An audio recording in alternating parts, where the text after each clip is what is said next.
"You have 5 minutes," Linda Marshall hissed, her fingers stabbing at the clock behind her desk. "This bank is for legitimate customers only."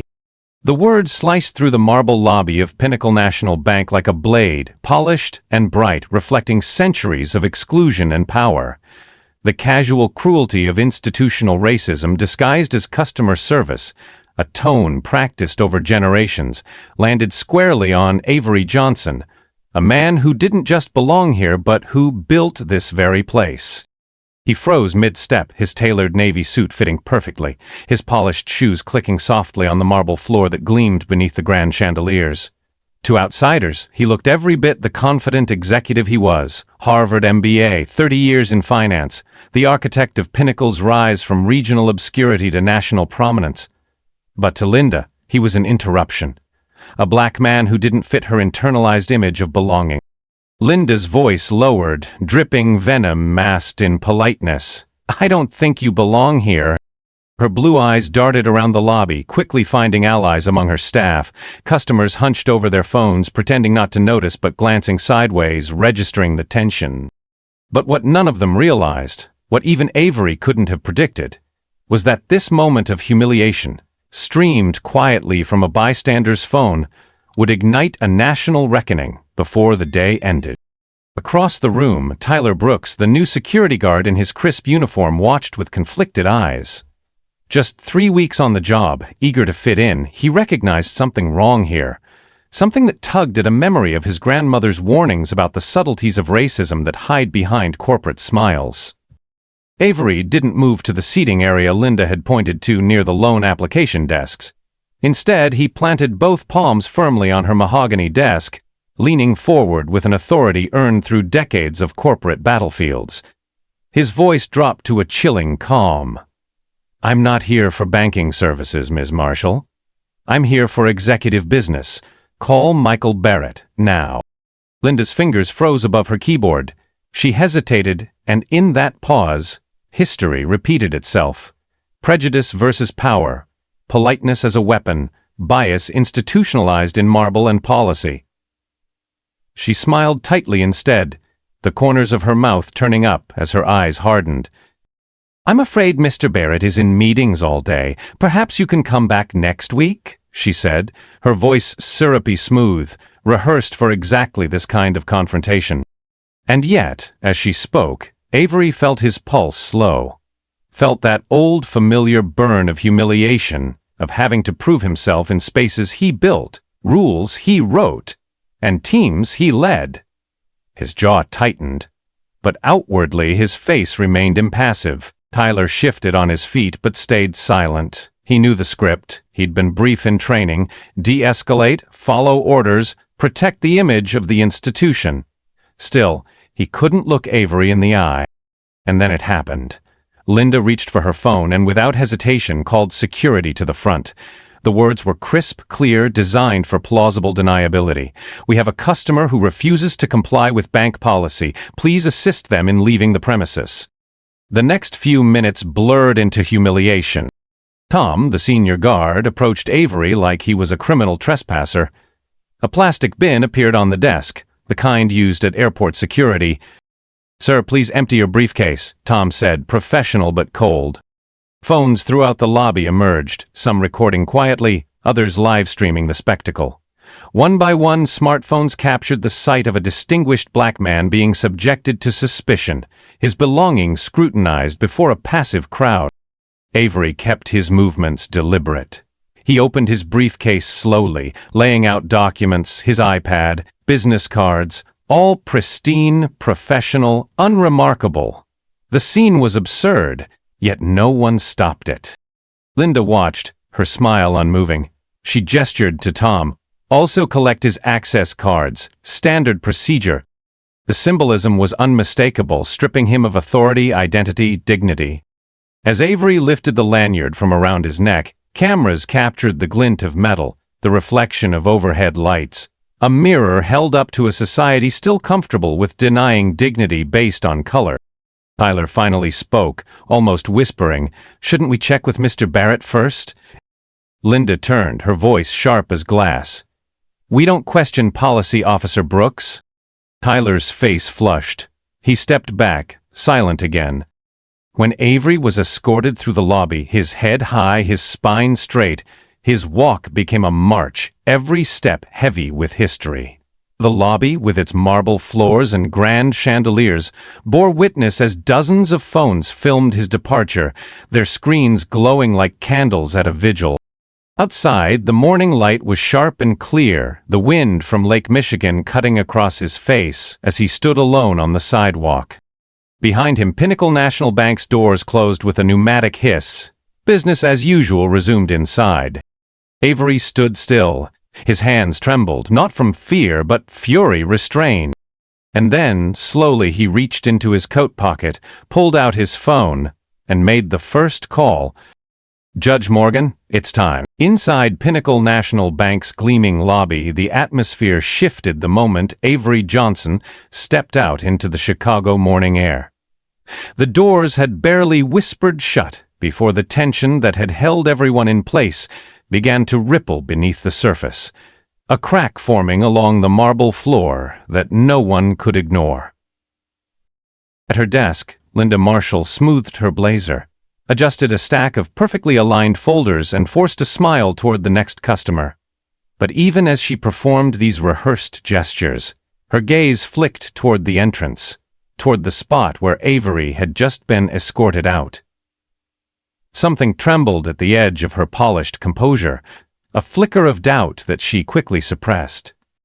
For Linda, this was procedure, policy, nothing personal.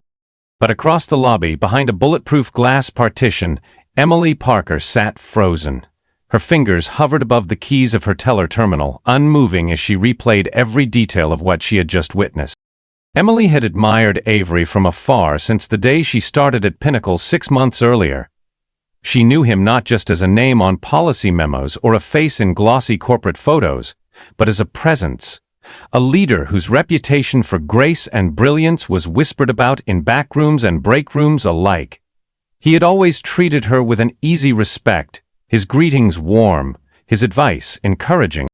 Now she had watched him stripped of dignity, his authority erased with a polite smile and a plastic bin. The customers noticed, too. It was impossible not to.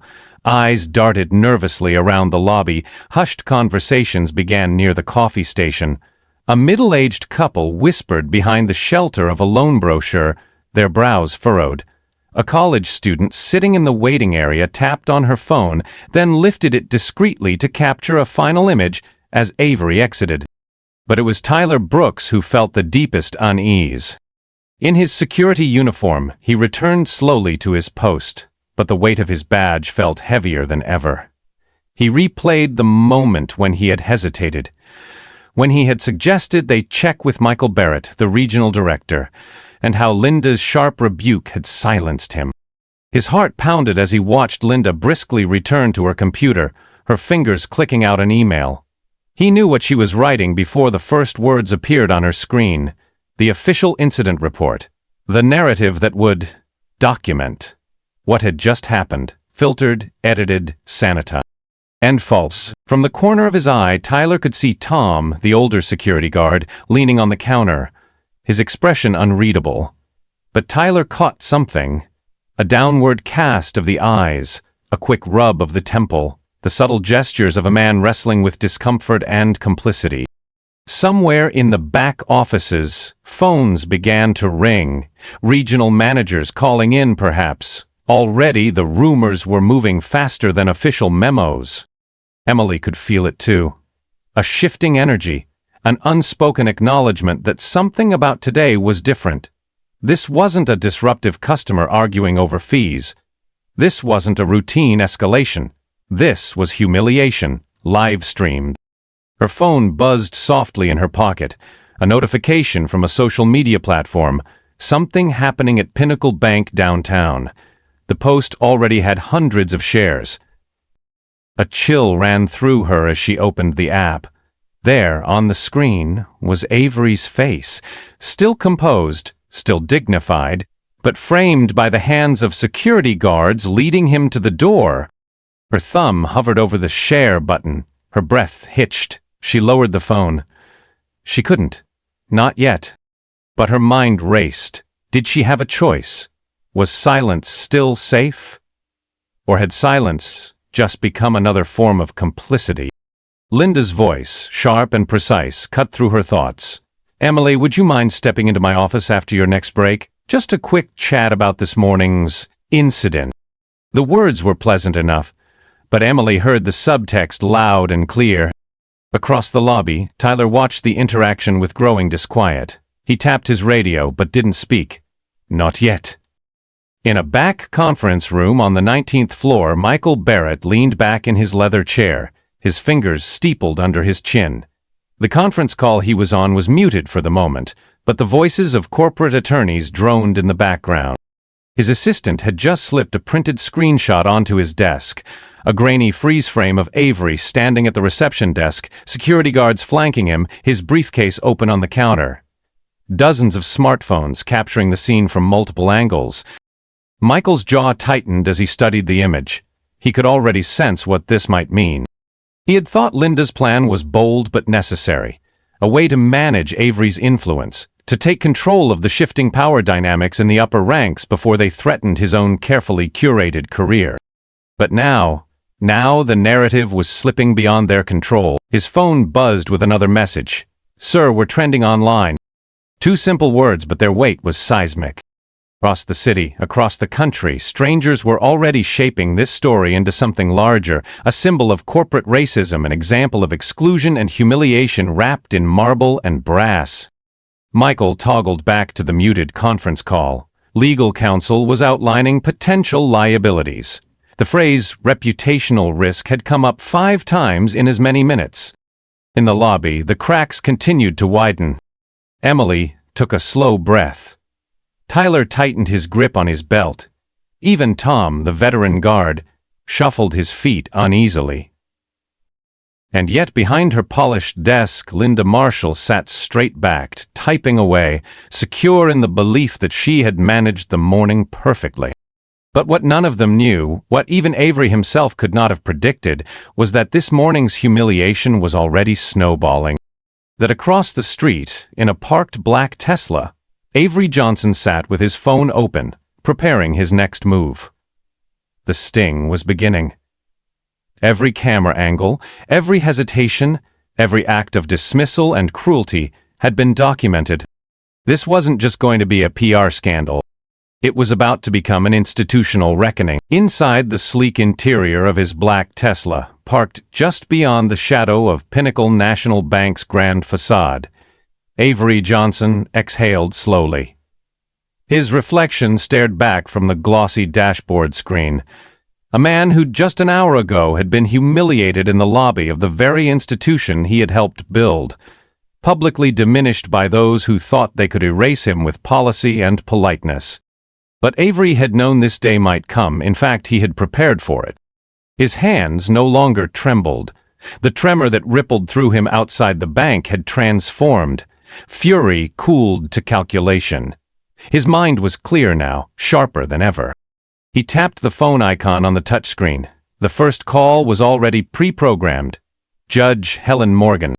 It rang only once before her voice answered, cool and controlled. "Avery, is it time?" "Yes," he said simply. No preamble, no hesitation. "I've seen the footage," Helen replied. "It's already circulating. You did exactly what you needed to do." Avery nodded even though she couldn't see him. "Activate everything. Bring in David Carter and Samantha Lee. I want the full war room operational before noon."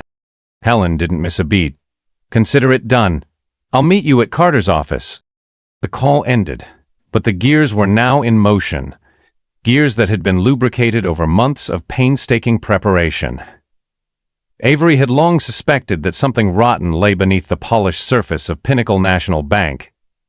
Subtle decisions, coded language in emails, suspicious denials of loans to Black and Latino applicants, patterns of exclusion and promotion blocks that no one would admit, but everyone understood.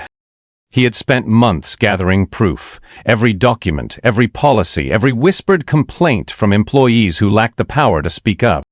And now, thanks to Linda Marshall's brazen move, they had the final piece. Public humiliation, caught on camera, broadcast in real time. By the time Avery arrived at David Carter's law offices on LaSalle Street, a team of paralegals was already assembling in the glass-walled conference room. David himself met Avery at the elevator, a tall, broad-shouldered man with silver at his temples and a reputation for waging war against corporate giants. His handshake was firm but quick. There was no time for ceremony. "We'd been waiting for this moment," David said, leading Avery into the room. The table was already spread with binders, color-coded tabs, and sealed envelopes marked confidential. Screens at the far end of the room displayed real-time updates, social media sentiment analysis, clips from this morning's incident, and trending hashtags that were beginning to take shape. Banking while black. Justice for Avery. Pinnacle discrimination. Samantha Lee was already seated at the table, her laptop open, fingers flying across the keyboard. The Pulitzer finalist investigative journalist had embedded herself into Pinnacle's story for months, digging deep into loan data, HR reports, and anonymous interviews with current and former employees. She looked up briefly as Avery entered, a spark in her eyes. "It's everywhere, Avery," she said. "This video? It's viral. Even national media outlets have picked it up. CNN just called for comment, MSNBC is lining up panels, and I haven't even published my story yet." Avery slid into the chair at the head of the table, surveying the team arrayed before him. "Good," he said. "Let's make sure this doesn't just burn fast, it burns deep." Helen Morgan entered quietly but authoritatively, her posture straight as a blade. Though technically retired from the bench, her presence commanded immediate respect. Her decades of experience dismantling discriminatory systems in courtrooms nationwide made her the perfect strategist for what was coming. She spoke first.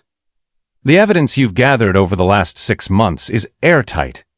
Disparate impact analyses, internal communications showing discriminatory intent, employee testimonies. But what happened this morning?" She gestured toward a looping clip of Avery being escorted out of his own bank. "This changes the timeline." David Carter nodded, tapping his pen against a legal pad. "We had a phased litigation plan ready. I suggest we move immediately for injunctive relief. This isn't just a civil lawsuit anymore. It's a regulatory and reputational crisis for Pinnacle." "And not just for Pinnacle," Samantha added, leaning forward. "The lending algorithms they use? Proprietary, but with links to national data sets. If we expose the discrimination embedded in those systems, we could set a precedent for the entire industry." Avery allowed himself a moment of satisfaction. This was what he had built toward.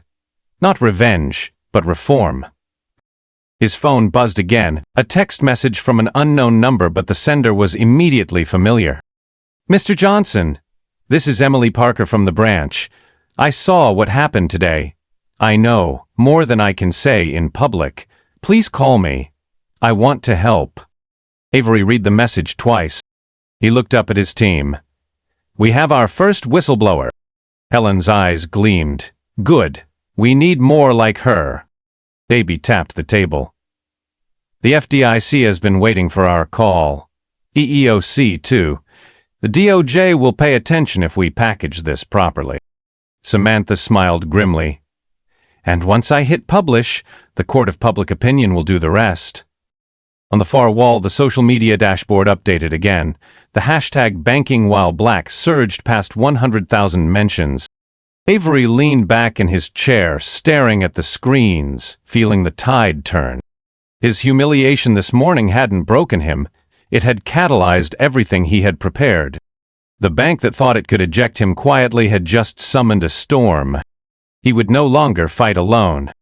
And this wasn't just about restoring his position or reputation. It was about dismantling the structures that had allowed this moment to happen at all.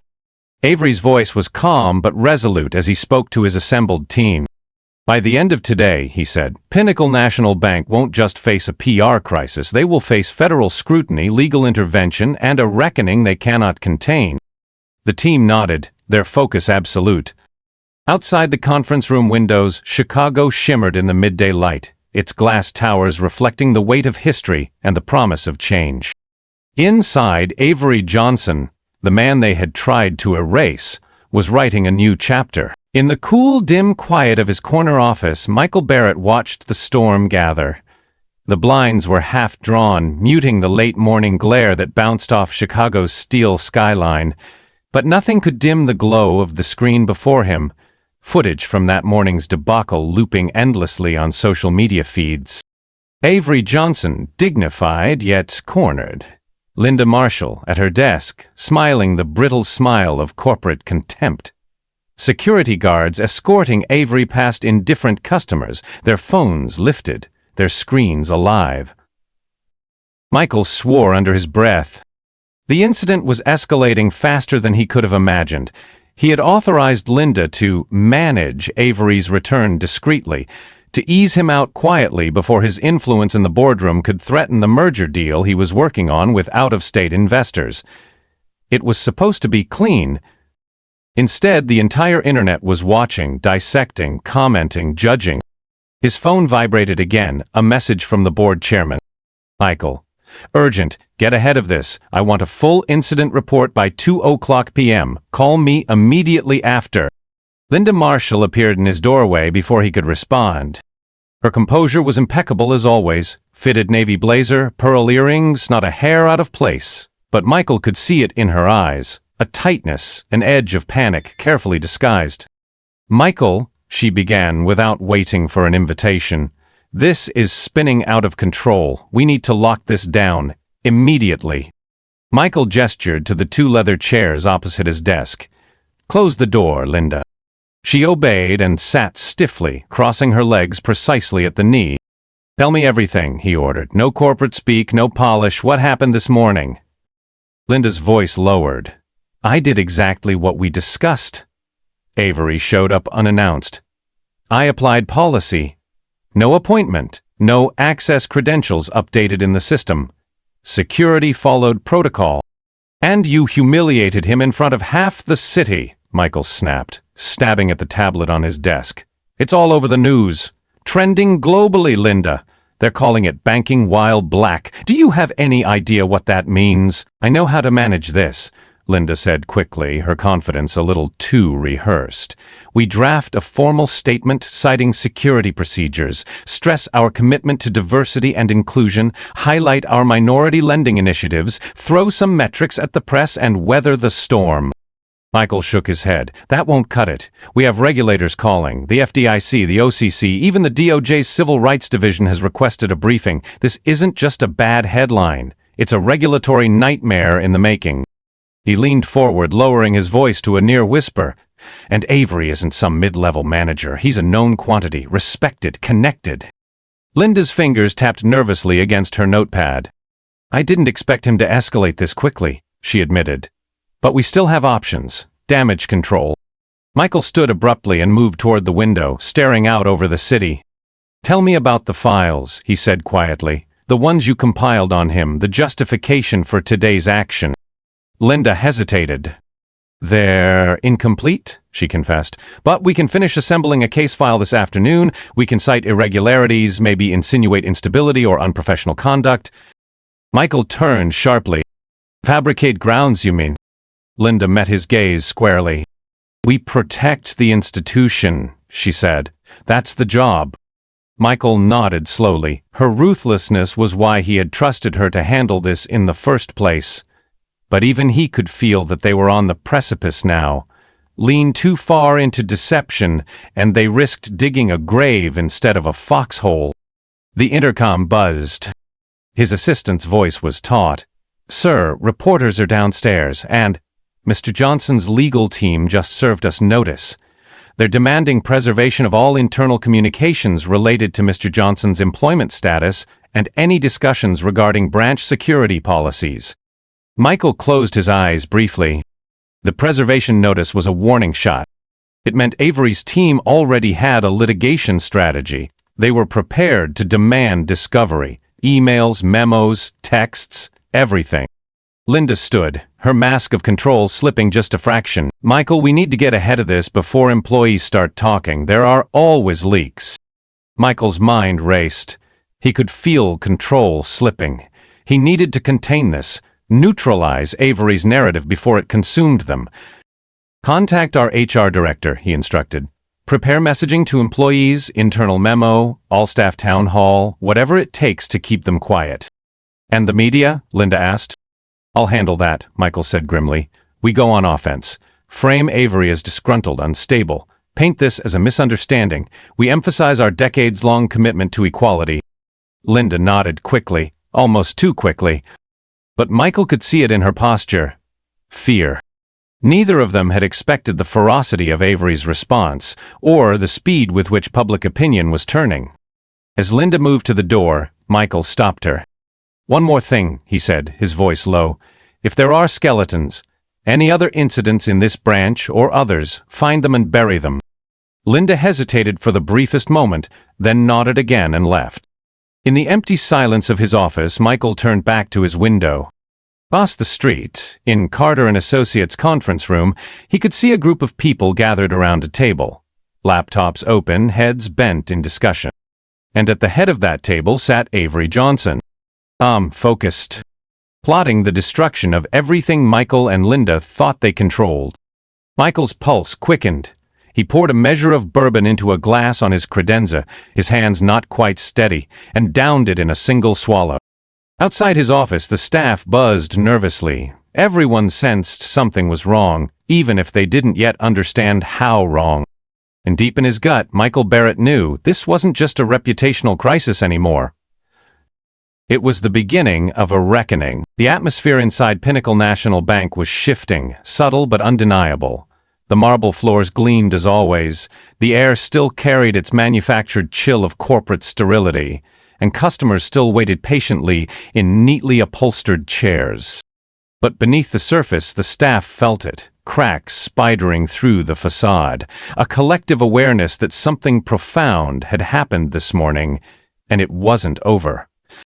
For Tyler Brooks, the shift was personal. Standing stiffly near the security post by the entrance, he stared out at Michigan Avenue, but wasn't seeing the traffic or the pedestrians bustling past.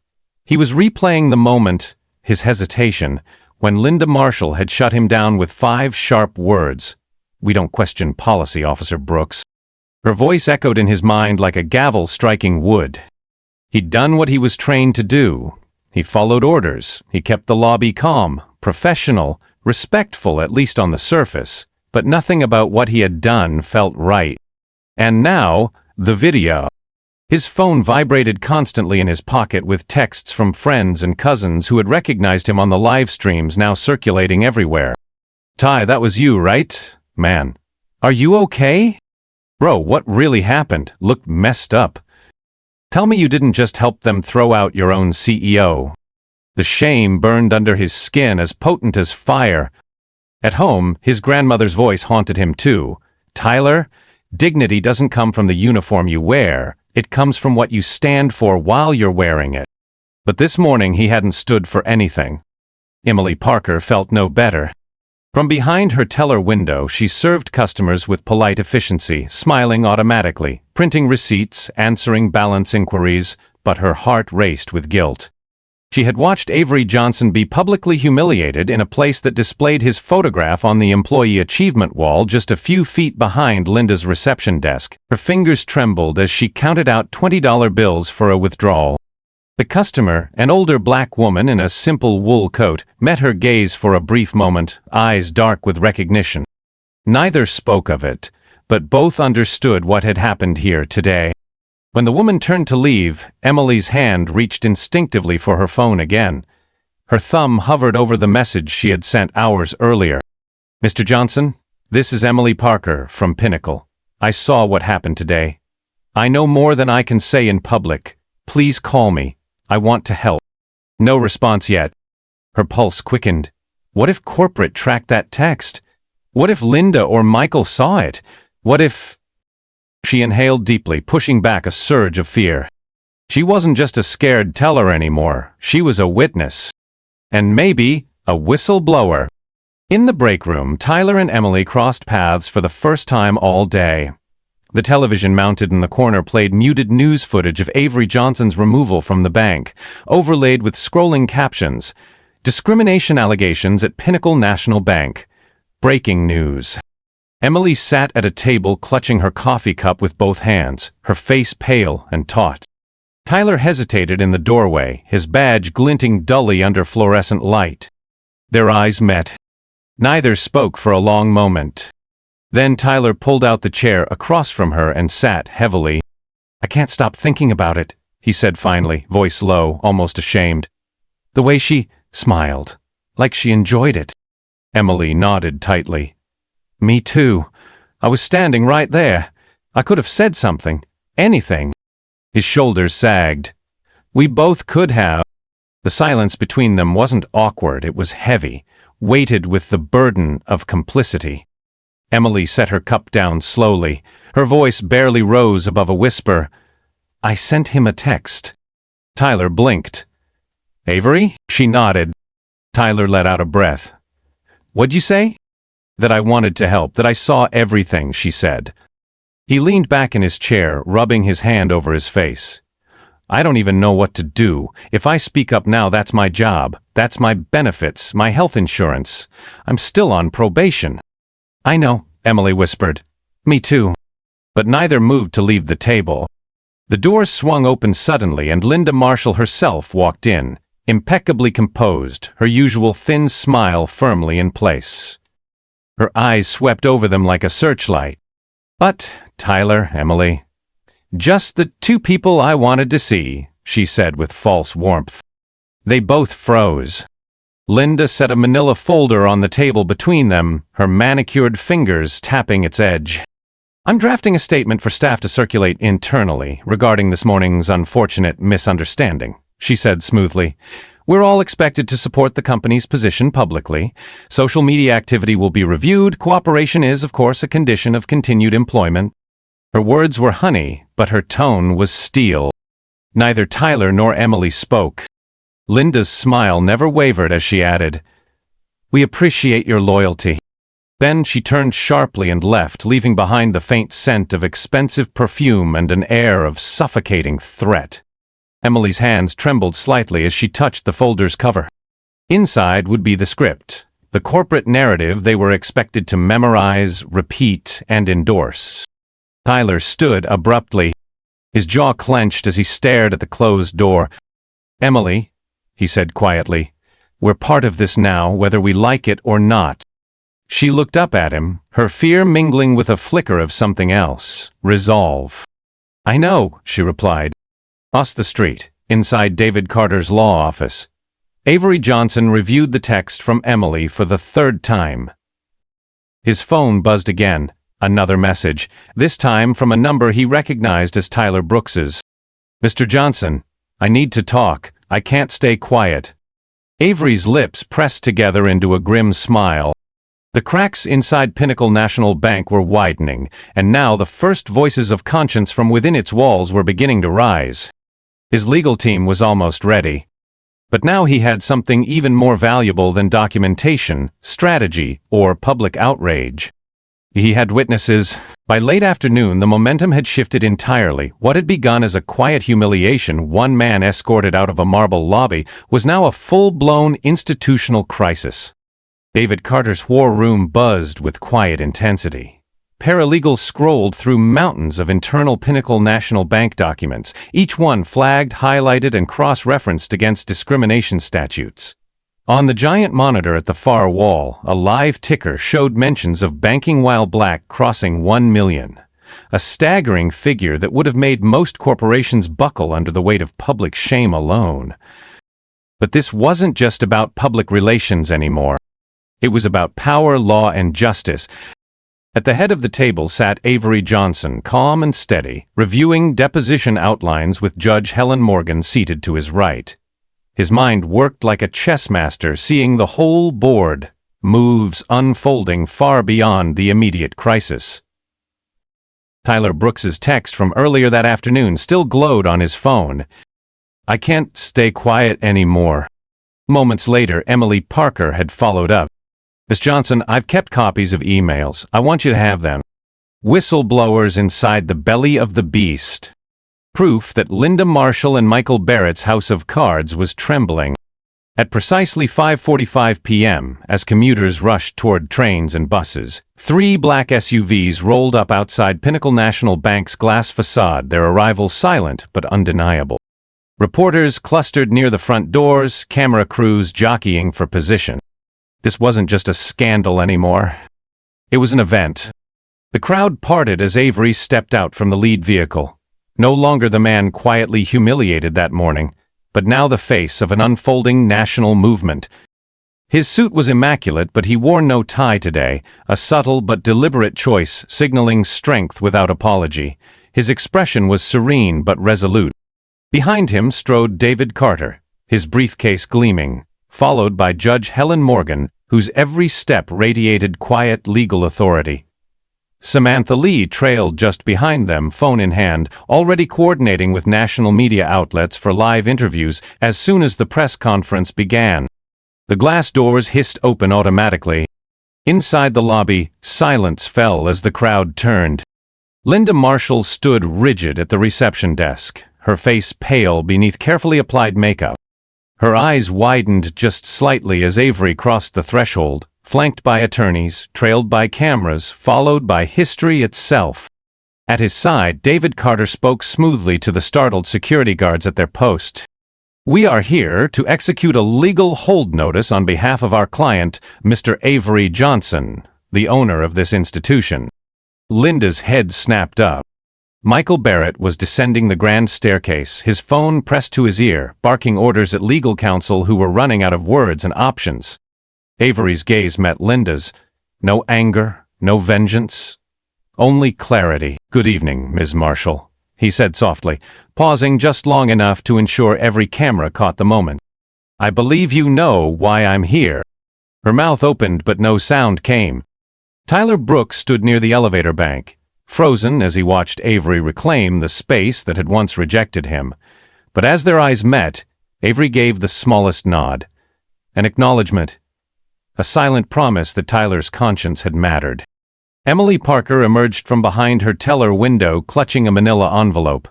Her hands shook slightly, but she crossed the floor anyway, past confused colleagues, past nervous managers, and handed it directly to David Carter. "These are copies of emails," she said loud enough for nearby staff to hear. "Internal discussions about Mr. Johnson and discriminatory lending practices." A ripple moved through the lobby. The air felt electric, charged with possibility, with danger, with truth. Michael Barrett reached the bottom step just as David Carter turned to address the assembled crowd. "Ladies and gentlemen," David began, his voice rich and steady, "I want to formally notify you that this institution is now the subject of a federal investigation." The words hung in the marble air, heavy and irreversible.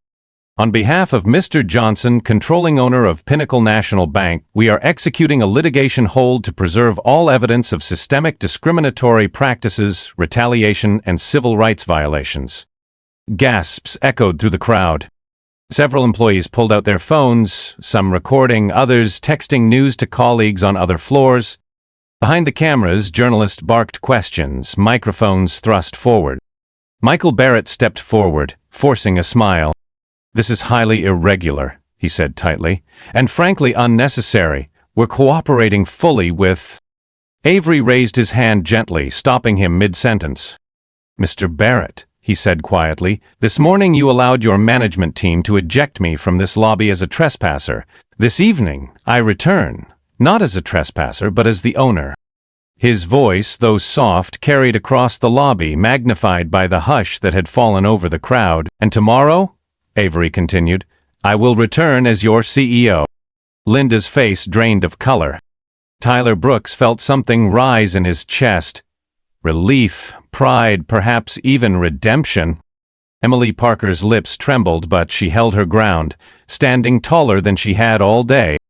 David Carter continued to outline the legal framework for the investigation to the press, while Judge Helen Morgan took notes beside him, every detail captured for posterity. And outside, beyond the walls of Pinnacle National Bank, the hashtag #BankingWhileBlack surged again, now joined by a second tag, Justice for Avery. As Avery stood in the center of the marble lobby, exactly where his humiliation had begun just hours earlier, He allowed himself one deep, measured breath. But there was no triumph on his face. Only resolve. This wasn't the end. Period. It was the beginning of accountability, of transformation, of reckoning. And as the cameras flashed, as social media feeds erupted with live updates, and as Michael Barrett and Linda Marshall looked on helplessly, Avery Johnson turned slowly, deliberately, toward the executive elevator and stepped inside. 6 weeks later, the halls of Congress buzzed with attention that reached beyond politics and partisanship. The Senate Banking Committee hearing room was packed wall to wall, journalists hunched over laptops, civil rights advocates filling every available seat, financial industry lobbyists standing rigid at the back, their faces pale beneath carefully tailored suits. At the witness table sat Linda Marshall, her posture rigid, her expression drawn. The polished sheen she had once carried so effortlessly at Pinnacle's reception desk was gone, replaced by a hollow-eyed fatigue. A glass of water sat untouched before her. Next to it a placard read simply, "Linda Marshall, former branch manager, Pinnacle National Bank." Directly across from her sat Senator Grace Gonzalez, chair of the committee, a woman whose reputation for precise prosecutorial questioning had already reduced more seasoned executives to stammers. The cameras were everywhere, not just the official C-SPAN feed, but live streams from journalists and attendees.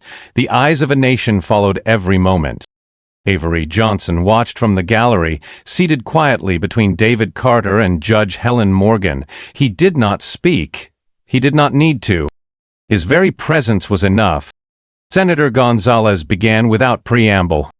"Ms. Marshall," she said, her voice crisp but cold. "On March 14th, you personally instructed your staff and security to eject Mr. Avery Johnson, the controlling owner of Pinnacle National Bank, from his own property, citing alleged policy violations. Do you maintain that this was appropriate behavior?" Linda swallowed hard. Her attorneys had drilled her for days, but nothing could prepare her for this moment, for the cold, glaring truth projected on monitors behind her, the viral video, the social media captions, the public humiliation playing on loop. She cleared her throat. "Senator, I was following established protocol. Mr. Johnson did not have an appointment and failed to produce updated credentials." Gonzalez raised an eyebrow. "Mr. Johnson required no appointment," she said evenly. "He owns the institution." She tapped a finger on a tablet before her. On cue, staff projected a series of internal emails seized by federal investigators. The subject lines were damning. Strategy to limit Avery's influence. Discussion cultural fit concerns. Objective quietly manage out AJ. The timeline was precise. The narrative was clear. Gonzalez's voice cut through the air. "Ms. Marshall, these emails demonstrate a coordinated effort, not an isolated misunderstanding. How do you explain this?" Linda's mask cracked for the first time. Her voice faltered. "I was acting under instructions from regional leadership," she said quietly, glancing toward Michael Barrett, seated 2 rows behind her with his own legal team. The shift was palpable, a desperate pivot from loyalty to self-preservation. Gonzalez seized the moment. "And yet you told security that morning," she read directly from the transcripts. "We don't question policy, Officer Brooks. Was that your policy or Mr. Barrett's?" Linda's silence spoke volumes. The committee room was electric. Outside, reporters tweeted furiously. Pinnacle hearing trending instantly, the hearing becoming not just a spectacle, but a milestone. The next witness was Michael Barrett himself.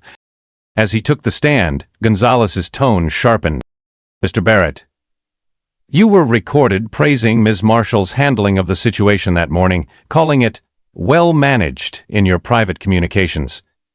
Were you aware that Mr. Johnson owned controlling interest in Pinnacle National Bank at the time?" Michael hesitated. "Too long." "I was not fully briefed on Mr. Johnson's current role," he lied. Behind him, screens flickered again, showing his signature on documents affirming Avery Johnson's ownership stake just weeks earlier. A murmur spread through the room. The hearing's climax arrived when Gonzalez introduced whistleblower testimony from Emily Parker and Tyler Brooks. Emily's voice trembled slightly as she described the culture of quiet exclusion that Linda Marshall had fostered. The whispered warnings, the subtle hostility, the coded language in staff meetings about which customers fit Pinnacle's image. Tyler's testimony was steadier but equally devastating. "Followed orders that morning," he admitted, his voice carrying a tremor of guilt and determination. "But in my heart I knew what was happening was wrong. I hesitated because Mr. Johnson carried himself like this place was his. Because it was." His words struck a deep chord, humanizing the incident beyond policy and protocol. This wasn't just about one black man being humiliated. It was about a culture that made that humiliation feel routine, acceptable, invisible, until it was caught on camera. By the hearing's close, the legal fallout was clear. Federal prosecutors had already filed charges under Title VII of the Civil Rights Act for discrimination, under federal banking laws for lending disparities, and even preliminary RICO statutes for systemic conspiracy. Linda Marshall faced not only personal disgrace but impending criminal charges. Michael Barrett's future as an executive was all but over. His lawyers whispered urgently as the committee adjourned, knowing his testimony would accelerate DOJ action. But perhaps most significantly, the Banking Equality Act, drafted with Avery Johnson's assistance, was gaining rapid bipartisan support, a sweeping reform bill that would mandate demographic transparency, oversight panels, and strict audits of lending practices across every federally insured institution in America. This was no longer about Pinnacle alone, it was about the entire system. After the hearing, reporters surrounded Avery as he exited the chamber. He paused briefly at the microphones. His words were quiet, direct. "Today's hearing wasn't about me. It was about what happens when an industry forgets its duty to serve everyone equally and chooses discrimination over dignity. But this isn't just a reckoning," he added. "It's an opportunity. The opportunity to rebuild trust, institution by institution." He offered no grandstanding, no self-congratulation. Just a promise that this fight would continue. And with that, Avery Johnson stepped away from the microphones, leaving Washington behind but taking with him the momentum that would drive reform for years to come. Dawn rose soft and gold over Chicago, glinting off the glass towers downtown and filtering through the tall windows of Avery Johnson's office on the 23rd floor of Pinnacle National Bank. It was a view he had seen for years, but today it felt different. Because everything was different. The marble floors below no longer carried the weight of unspoken exclusion. The lobby was no longer a stage for silent humiliations disguised as policy. The institution he now led again had undergone not just a legal reckoning, but a cultural one. In the weeks following the Senate hearing, the fallout had been swift and wide-reaching. Linda Marshall and Michael Barrett both pled guilty to federal charges of conspiracy to violate civil rights statutes. Their polished reputations shattered overnight, their names now synonymous with systemic discrimination exposed. Their downfall was more than personal disgrace, it was symbolic. A signal to every other executive, every other corporation, silence would no longer protect bias and the cost of discrimination had become too steep to ignore. The Banking Equality Act passed both houses of Congress within 2 months, one of the fastest pieces of financial reform in decades. Under its provisions, all federally insured banks were required to publish transparent demographic data on loan approvals, promotions, and branch placement, undergo independent audits for algorithmic and human bias, establish whistleblower protections for employees reporting discriminatory practices. Pinnacle National Bank became the model for this transformation, not just because of its fall from grace, but because of how it rebuilt itself under Avery's leadership. He had not come back simply to reclaim his position. He had returned to make the bank a vessel for dignity, inclusion, and opportunity, the very values his father had envisioned when he founded Pinnacle decades earlier, to serve communities locked out of the American dream. In the first quarter since Avery's return, minority loan approvals increased by 34% across all branches. Community reinvestment programs doubled their reach, with new initiatives targeting underserved neighborhoods. Employee satisfaction scores climbed to the highest level in the company's history. But the numbers, impressive as they were, only hinted at something deeper: trust. In neighborhoods long ignored, customers returned not because of marketing campaigns or incentives, but because they believed that Pinnacle had changed for good. The cultural transformation was tangible. Whistleblower hotlines were staffed by independent ombudsmen. Promotion panels included diverse community representatives. Even the physical space of the lobby had changed. The wall of framed photographs now featured not only past CEOs but also tellers, loan officers, and branch staff recognized for ethical leadership and community service. Tyler Brooks stood guard at the front entrance once again, but this time on his own terms. He no longer carried the conflicted weight of silent complicity. In the weeks after testifying before the Senate, he had stayed at Pinnacle at Avery's personal invitation, but had also become a visible advocate for employee courage, running internal workshops called Conscience and Uniform. His experience was now held up as an example, not of shame, but of redemption. Emily Parker flourished too. Her brave decision to send that text to Avery and to turn over the emails she had quietly saved had transformed her from a hesitant junior teller into the new director of community trust initiatives at Pinnacle. At 25, she had become a national speaker on corporate culture reform, invited by universities and organizations to share her story of finding moral courage. Her motto, which now hung on a poster in the break room where she and Tyler had first confronted their consciences, read simply, "Silence protects systems, but courage transforms them." And Avery? His legacy extended far beyond Pinnacle's marble floors. He became a sought-after voice in corporate boardrooms nationwide, advising industries from technology to healthcare on identifying and dismantling systemic bias. But he refused to allow his personal story to become the focus. "This isn't about me," he would say when reporters asked about his journey. "This is about the countless employees and customers who never had their stories broadcast to millions, but whose dignity mattered just as much." His true legacy lay not in a singular victory, but in sparking a movement of accountability, a blueprint for institutional reform that others would follow. On this quiet morning, Avery took a final sip of coffee and glanced at the small bronze plaque that now adorned the marble column near the entrance. It read, "On this site, dignity was denied. Here dignity was reclaimed. Let this space forever remind us that justice is not a policy but a practice. Not a principle but a daily choice." He rose from his chair, his reflection framed in the glass as the sun continued its steady climb above Lake Michigan. There was still much work to do. Other industries were beginning to grapple with their own hidden biases, emboldened by Pinnacle's transformation. Whistleblowers in Silicon Valley had begun citing banking while black as their inspiration, launching Tech while black and Justice in Tech. Healthcare workers were documenting discrimination in treatment protocols. Even city governments were revisiting hiring practices. The work was spreading because this had never been just about one bank or one man. It was about the choice each person made when confronted with injustice, to stay silent or to stand up. That was Avery Johnson's true legacy, not a building restored or a career vindicated, but a culture transformed and a roadmap for others to follow. Before leaving his office, Avery composed one final message, which would be displayed on every employee's computer when they logged in that morning.